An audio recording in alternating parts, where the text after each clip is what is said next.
Good morning. सर्दियों की पहली सुबह आप सभी को मुबारक हो। तो अस्सलाम वालेकुम, कैसे हैं आप सब। तो आज है सुबह का टाइम, मैं आप लोग के साथ शेयर कर रही हूँ क्योंकि अभी हो रहा है 7 बजे का टाइम और ठंडक है। यहाँ पर शुरू हो गई है सर्दियाँ सुबह शाम की। अभी 7 बज रहे हैं फिर भी धूप नहीं निकली है, तो बड़ा अच्छा लग रहा है मुझे। तो बस यहाँ पे मैंने जो है अब नाश्ता बना लिया। पापा को नाश्ता देने के बाद हमने अपना नाश्ता बना लिया था। तो हमारा जो नाश्ता है वो आपको सेम देखने को मिलेगा, मतलब पोहा चाय पोहा चाय पोहा चाय। तो ये देखिए हमारे गर्मा गर्म पोहा चाय बनकर रेडी है और हम लोग नाश्ता करने जा रहे हैं, तो आप लोग भी कर लीजिए। तो अभी टाइम हो गया है 9:30 बज गए हैं, बस नाश्ता वगैरह भी हो गया है और बच्चे अपने रूम में मतलब ऊपर चले गए हैं। तो बस मैं काम स्टार्ट करने जा रही थी, तो मैं उनकी पहले बात कर लेती हूँ थोड़ी सी। तो और मौसम आप लोगों ने देखा ना कितना ठंडा सा हो गया ना, मतलब आप सर्दियाँ जो है हल्की हल्की शुरू हो गई, स्टार्ट हो गई हैं। रात में भी थोड़ा सा ठंडा सा मौसम हो जाता है हल्का सा, और जो है सुबह के टाइम तो रहता है। आज तो भी धूप निकल आई है, लेकिन कल बादल ही थी। और कल मुझे पता है गेहूँ धुलवाने थे। आंटी से मैंने बोल दिया था कि आंटी गेहूँ धो देना, तो आंटी ने बोला ठीक है मैं 20 तारीख को धो दूँगी, क्योंकि अंकल तो जो है कल 20 तारीख को फ्री थे। लेकिन कल इतनी बदली हो गई थी कि फिर मैंने मना कर दिया कि नहीं आंटी, अगर पानी वानी बरस गया तो फिर गेहूँ ख़राब हो जाएंगे, तो इसलिए रहने दो। तो कल हमारे गेहूँ रह गए, वरना कल गेहूँ धुल जाते तो एक काम निबट जाता। चलो थोड़े दिन बाद जब अभी वो फ्री हो जाएंगे, क्योंकि अभी क्या है, अब उनका बतासों का काम है, वो बतासे बनाती हैं। तो करवा चौथ आ रहा है, तो उस टाइम के लिए वो बतासे का काम करती हैं। तो कह रही है मैं इसके बाद धो दूँगी। मैंने कहा ठीक है चलो। तो बस आज मुझे गेहूँ बीनना भी है, आटा ख़त्म हो रखा है। मैंने क्या सोचा था कि कल ऊपर गेहूँ चढ़ेंगे ना, अंकल चढ़ाते, तो मैंने की एक कट्टा में इधर मंगा के और मैं बीन कर डाल देती, लेकिन कल उसी वजह से फिर वो रह गया और मैं आलस कर गई। तो बस अभी ये मुझे गेहूँ ला कर देंगे, पहले मैं सब्जी वगैरह बना लूँ, फिर उसके बाद मैं गेहूँ बीनूँगी और आटा जो है तुरंत पीस कर आ जाएगा। मतलब खड़े होकर मतलब खड़े हो जाते हैं तो सामने के सामने पीस कर दे देते हैं। और आज हमारे घर में होने वाले हैं दो काम होने वाले हैं मेरे रूम में, जिसकी वजह से ही मेरे रूम का जो है मेकओवर जो है रुका हुआ था। वैसे मैं पहले ही करने जा रही थी, लेकिन मैंने बोला था ना उस टाइम पर मैं जो है पर्दे के लिए पाइप लेकर आई थी, तो उस टाइम पर मुझे दूसरी चीज़ पसंद आई, तो बस उसी का वो जो है ये दूसरे दिन गए थे और ऑर्डर देकर आ गए थे। मैंने सोचा था कि तुरंत मिल जाता होगा और लग जाएगा, लेकिन ये गए थे तो उन्होंने कहा ये सैंपल के तौर पर रखे हुए हैं, ऑर्डर देना पड़ता है, तो वो 4-5 दिन में आता है। तो बस आज वो आ जाएगा, तो आज फिट होगा। और एक और काम है कि हमें खिड़कियाँ जो हमारी हैं ना रोशनदान वगैरह, उनमें हमें कांच लगवाने हैं, क्योंकि एक तो उनमें से हवा वगैरह, अगर गर्मियों में एसी चलाते तो वो एसी की ठंडक जो है उनमें से निकल जाती है, क्योंकि एसी में कमरा पूरा पैक होना चाहिए। और अब सर्दी आ रही है, सर्दियों में से उनमें से ठंडी लहर आती है, उसकी वजह से रूम ठंडा हो जाता है। तो इस वजह से अब मैं लगवा रही हूँ, क्योंकि अभी तो उसमें गर्माहट है, क्योंकि हमने फुस्टे लगा रखे हैं, लेकिन उनमें से क्या छिपकली निकल कर आ जाती है। परसों नरसों के दिन जो है छिपकली एक आ गई थी, तो हम 3 बजे सोए थे उसको भगा भगा कर क्योंकि वो चली जाया करे और अलमारी के पीछे चली जाया करे, और फिर से जैसे ही हम लाइट बंद करके लेटे वो छत के ऊपर आ जाए, तो इतना डर लग रहा था। छिपकली कहीं है तो छुप जाए तो ठीक है, लेकिन अगर वो सामने और छत पे हो तो कैसे लेट सकते हैं, नहीं सो सकते। तो इस तरीके से फिर भगाई बड़ी मुश्किल से, तब हम 3 बजे सोए और बच्चे भी हमारे डर रहे थे। तो इसलिए मैंने कि अब तो लगवाना ही पड़ेगा, कांच बहुत परेशान हो जाते हैं अगर छिपकली वगैरह आती है ना जिस दिन, तो बहुत ज़्यादा परेशानी हो जाती है। तो आज ये 2 काम होना है, तीसरा मुझे गेहूँ बीनना है। तो चलिए देखते हैं कौन कौन से, पैसे तो बोल कर आए हैं कल कांच वाले से, तो अभी आएगा भैया और वो भी आ जाएगी जो दूसरी चीज़ है। तो आप लोग आगे देखिए क्या क्या होने वाला है हमारे रूम में, और बस उसके बाद तुरंत मैं अपना काम स्टार्ट कर दूँगी। ये दोनों काम हो जाए, मैं इनका ही वेट कर रही हूँ कि ये दोनों काम हो जाए, तो फिर मैं अपना काम स्टार्ट कर दूँगी। तो मेरा रूम शायद शाम तक हो जाएगा पूरा, इंशाल्लाह पूरा हो जाएगा आज, नहीं तो फिर कल तो हो ही जाएगा। तो चलिए काम स्टार्ट करते हैं, क्योंकि मैं अभी आपको रूम की हालत दिखा देती हूँ किस तरीके से हो रही है।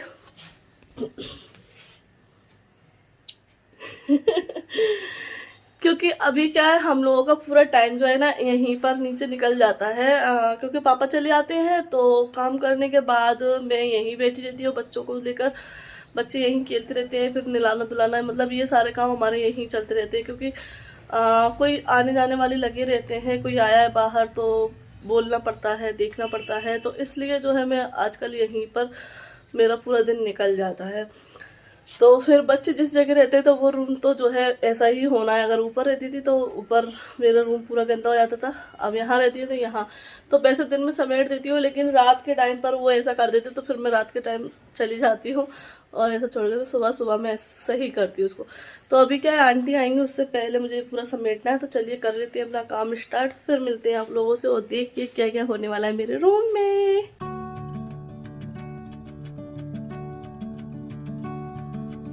और ये है आलिया का नर्सरी का रिजल्ट। तो आलिया के बहुत ही अच्छे नंबर आए हैं, और इस बार मैंने रिजल्ट की आपको बोल नहीं पाई थी कि क्या रिजल्ट आया था, उसका एग्ज़ाम का अच्छा आया था। तो ये आलिया के नंबर हैं, आपको उल्टे दिखाई देंगे। तो ये उसका फर्स्ट रिजल्ट है इस स्कूल से। हम गए थे ना जब ये दिया था उन्होंने, लेकिन मैं आप लोगों को दिखा नहीं पाई थी।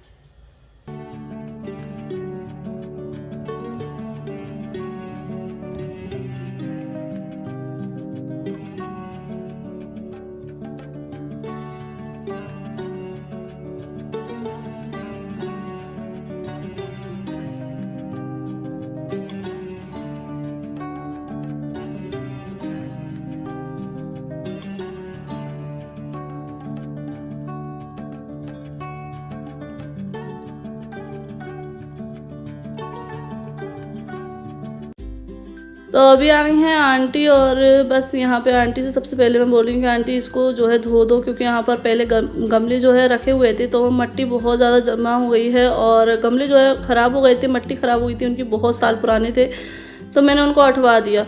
और ये कोना जो है खाली हो गया है, तो अब इसको मैं क्लीन करवा रही हूँ, और जब मैं गमले वगैरह लेकर आऊँगी ना तो यहाँ पर लगा दूँगी। तो बस आंटी अपना काम कर रही हूँ, मैं यहाँ पर किचन में आ गई हूँ, क्योंकि ये सब्ज़ी जो है भगार गई थी पहले ही, और दाल पालक भी मैंने भगार दी थी। तो बस इसको मैं चला रही हूँ, क्योंकि मेथी जो है ना ज़्यादा पानी नहीं छोड़ती है। और अभी आलू गल तो गए, लेकिन थोड़ी सी भी कसर है, तो बस इसको मैं चला चला कर ढक कर थोड़ा सा गला रही हूँ, जिससे आलू अच्छे से गल जाए, क्योंकि गले हुए आलू ही अच्छे लगते हैं। और यहाँ इसमें मैंने दाल पालक भगार दी थी, तो उसमें अभी सीटी आना बाकी है। तो बस मेरी एक सब्ज़ी और रह गई है, आलू पालक, क्योंकि पालक जो है ज़्यादा थी तो मैंने कि इसकी 2 सब्जियां बना लेती, क्योंकि आलू पालक और आलू मेथी पापा खाएंगे नहीं, क्योंकि इसमें आलू गए ना, इसलिए पापा की देसी दवा चल रही है तो आलू वो नहीं खाते हैं, बंद है। अगर देसी दवा चलती है ना तो आलू पालक आलू चावल ये तो पहले बंद किए जाते हैं। तो इसीलिए मैंने दाल पालक बनाई है, जिस पापा उससे खा लेंगे। और दाल पालक जो है हम लोगों को भी अच्छी लगती है। तो मैं एक ही सब्ज़ी जो है आप लोगों के साथ शेयर कर रही हूँ, क्योंकि सारे जो दोनों सब्जियां हैं ना उनको भी मैंने इसी तरीके से भगारा है। तो यहाँ पर आलू कटे हुए रखे हैं, मिर्ची कटी रखी हैं, और पालक मैंने कट कर ली है। तो बस अब इसको भगार देते हैं। भगारने का तरीका सिंपल सा है, सिर्फ हींग और लहसुन के साथ में भगारती हूँ ये हरी सब्जियाँ। तो इसीलिए मैंने सोचा एक सब्ज़ी को मैं आप लोगों के साथ शेयर कर दूँगी। और फिर फर्स्ट बार बना रही हूँ, मतलब सर्दियाँ शुरू हुई ना, तो मौसम के हिसाब से सर्दी की पहली सब्ज़ी है हमारे यहाँ पालक। तो मैं इनकी आज फर्स्ट बार बना रही हूँ, तो आपके साथ शेयर कर देती हूँ। वैसे तो मेरी पुरानी वीडियो में बहुत बार मैंने शेयर की है। तो बस ऑयल गर्म करने मैंने रख दिया था, उसमें मैं डाल दूँगी ये लहसुन और हींग, और बस लहसुन का थोड़ा सा कलर चेंज होने दूँगी, और उसके बाद डाल दूँगी पालक डालकर आलू डाल दूँगी, हरी मिर्च डाल दूँगी और नमक डाल दूँगी। बस सिंपल सा ढक कर रख दूँगी, आलू गलने तक पका लूँगी। और हाँ, एक और आप लोगों के लिए बात बोलने जा रही हूँ कि आज मैं आप लोगों के साथ मिलाने जा रही हूँ पापा को, क्योंकि बहुत सारे कमेंट आ रहे थे कि आपने पापा को नहीं दिखाया है, बहुत टाइम हो गया है, पापा कैसे हैं और पापा से बात कराइए। तो मैंने कहा चलो ठीक है, आज पापा से ही मिला देते हैं आप लोगों को। और कुछ क्वेश्चन भी थे जो पापा के लिए आते थे, तो मैं इनकी पापा जी जो है उनके आंसर खुद ही दे देंगे। तो आप लोग पापा जी से ही सुन लीजिए कि पापा जी कैसे हैं। और बहुत सारे कमेंट थे पापा के लिए, तो वो खुद आंसर कर रहे हैं, तो सुनिए आप लोग पापा से। अस्सलाम वालेकुम। बहुत दिनों से मैं आपसे मुलाकात नहीं कर पाया, इसलिए मैंने सोचा कि मैं आप सबसे मिल लूँ। मेरी एक बहू छोटी वाली मुरैना उसकी भाई की शादी में गई है, मेरा बेटा भी गया साथ में, वो वहाँ मुरैना है। मेरी बड़ी बहू यहाँ है जो कि मेरी देखभाल करती है, और बड़ा बेटा भी यहाँ भी है, यहाँ है। वो अच्छी तरह मेरी देखभाल करते हैं। कोई मुझे खाना टाइम से खाना देना, टाइम से हर चीज़ का मेरा बहुत वो रखते हैं। मुझे किसी प्रकार की कोई तकलीफ़ नहीं है, और मुझे ऐसा नहीं है कि कोई मुझे वक्त पे खाना, वक्त पे सब काम करना, मेरे कपड़े धोना, और सब बहुत अच्छी मेरी सेवा करते हैं। ऐसी कोई दिक्कत नहीं है कि जिससे कोई मुझे परेशानी हो। अब मेरे लिए बीमारी की कोई परेशानी नहीं है। मैं बहुत अच्छी तबीयत है मेरी, अच्छी तरह मैं खाता पीता हूँ, अच्छी तरह वर्क कर रहा हूँ। मैं ऑफिस में बैठा हुआ हूँ इस टाइम, वो ऑफिस वर्क कर रहा हूँ। मेरे पूरे घर में मैं मुखिया हूँ, और मुखिया होने के नाते सब घर में मेरे तरीके से काम होता है, और मेरे बच्चे मेरे पसंद का काम करते हैं, मेरे से पूछकर काम करते हैं। कोई बगैर पूछे कोई भी काम नहीं करता। और पूरा परिवार हम एक हैं, कोई भी हम में वो नहीं है, कहीं भी कोई लड़ाई झगड़ा फसाद नहीं है। मेरी बहू है बहुत अच्छी हैं, बहुत अच्छा काम करती हैं, बहुत अच्छा मतलब मेरे लिए खाना भी अच्छा बनाती हैं, और टाइम से खाना, टाइम से नाश्ता सब कुछ मेरे लिए बनाती हैं। मेरे घर में अभी मैं मुखिया हूँ, तो मुझे बच्चों को बताना पड़ता है कि किसके यहाँ जाना है, किसके यहाँ नहीं जाना। मेरी बगैर मर्जी के कोई कहीं नहीं जा, रिश्तेदारी में कहीं नहीं जाना सकता। मुझे बता के ही ये लोग जाते हैं, और कौन को बुलाना है, कौन को नहीं बुलाना, बगैर मेरे अनुमति के ना तो कोई मुझे बुला सकते और ना ये जा सकते। ये इतना अभी मेरा इतना कंट्रोल है कि बच्चों को मैं समझाता हूँ कि बेटा अपन को किससे रिश्तेदारी में कहाँ जाना है, कहाँ नहीं जाना, कौन क्या व्यवहार कैसा है, उस हिसाब से मैं कि कोई अपने यहाँ आता है उसके यहाँ अपन जाएंगे, जो अपने यहाँ नहीं आता है उसके यहाँ अपन नहीं जाएंगे। तो इसलिए मैं अपने घर पर पूरा मेरा कंट्रोल है, और मेरे बगैर कोई काम नहीं होता। ये मेरा ऑफिस है, इसमें मेरे कई काम के कागज रहते हैं। जैसे मेरी बहू भी कहती हैं कि पापा जी हम सफाई कर दें, लेकिन मैं सफाई अपने हिसाब से कराता हूँ, क्योंकि मेरे कागज इधर उधर हो जाते हैं। इसलिए मैं सफाई में अपने सामने करवाता हूँ, वो अपने हिसाब से अपने कागजों को रखता हूँ, क्योंकि कागज अगर मिल जाते हैं तो उनको ढूंढना मुश्किल हो जाता है। ये लोग अगर मैं नहीं हूँ ये सफाई कर दें पूरी, तो एक कागज उधर कागज मिलाते हैं, वो ढूंढने में सारा दिन लग जाता है मुझे। और मेरा कागज अभी रखे, सब कागज जमे हुए हैं, रखे हुए हैं, और इसमें इसलिए मैं अपने ऑफिस की सफाई मैं अपने सामने ही करवाता हूँ।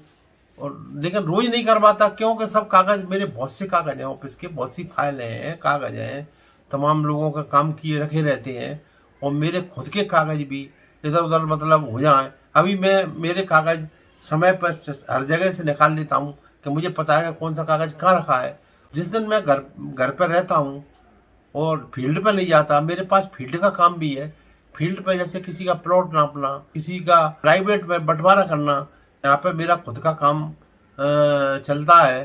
तो जिस दिन मैं घर पे रहता हूँ, फील्ड पे नहीं जाता हूँ, उस दिन मेरे पास काम नहीं होता है, उस दिन मैं सफाई करवाता हूँ। और मैं सन 8 में रिटायरमेंट हो चुका। मैं मेरी सर्विस थी, पटवारी का काम करता था। मैं पहले नौकरी, सरकारी नौकरी करता था। पटवारी का काम है जमीन नापना और खसरा खतौनी का मेंटेन करना, और फसल का दौड़ा करना। फसल के दौड़ा को गिरदावरी का काम कहते हैं। और एक्स्ट्रा काम भी पटवारी के, जैसे जाति प्रमाण पत्र बनाना, आय प्रमाण पत्र बनाना, तमाम तरह के काम पटवारी के पास थे। और पटवारी द्वारा पूरी ज़मीन का रिकॉर्ड रखा जाता है। और गांव में या शहर में, शहर का पटवारी अलग होता है, गांव के पटवारी अलग होते हैं। और जैसे कि गांव में पटवारी कृषकों को नकलें वितरण करता है, और भी शासन जो बार बार जो भी कार्य सरकारी देता था, जैसे अतिक्रमण है तो अतिक्रमण की रिपोर्ट पटवारी करता है। और उसके बाद तहसील न्यायालय में उसका प्रकरण चलता है, और उस पर जुर्माना किया जाता है, और उसको बेदखल भी किया जाता है। सन 8 में मैं रिटायरमेंट हो चुका। उसके बाद मैं प्राइवेट तौर पर काम कर रहा हूँ। अपने घर पे ही ऑफिस है मेरा, और मैं पटवारी वो का काम करता हूँ। जैसे ज़मीन का नापने में सहयोग करता हूँ। रकबा बरारी, जो पटवारी नए नए हैं उनको रकबा बरारी करना नहीं आता, उनको रकबा बरारी करना सिखाता हूँ मैं। और मेरे पास जो भी पटवारी काम लेके आते हैं उनका काम मैं पूरा करता हूँ।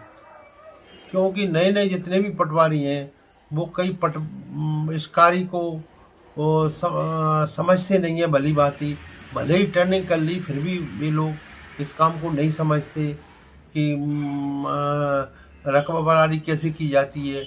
बटा नंबर, जैसे एक खेत है उसके बटा नंबर होने हैं, रकबा बरारी होनी, तीनों का बर्थ, 3 भाई हैं, अगर तीनों का रकबा बरारी होना है, बंटवारा होना है, तो तीनों का नक्शे में भी रकबा बराबर दिया जाएगा। परंतु उनकी समझ में नहीं आता, इसलिए अपन प्राइवेट कार्य कर रहे हैं प्राइवेट तौर पर।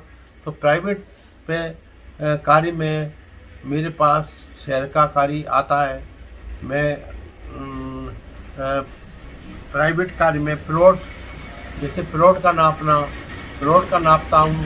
और जो भी सीमांकन करने जाते हैं उनको मैं सहयोग करता हूँ, उनको बताता हूँ कि किस तरीके से सीमांकन किया जाता है। शहर के लोग और गांव के लोग मेरे से काम कराने के लिए आते हैं।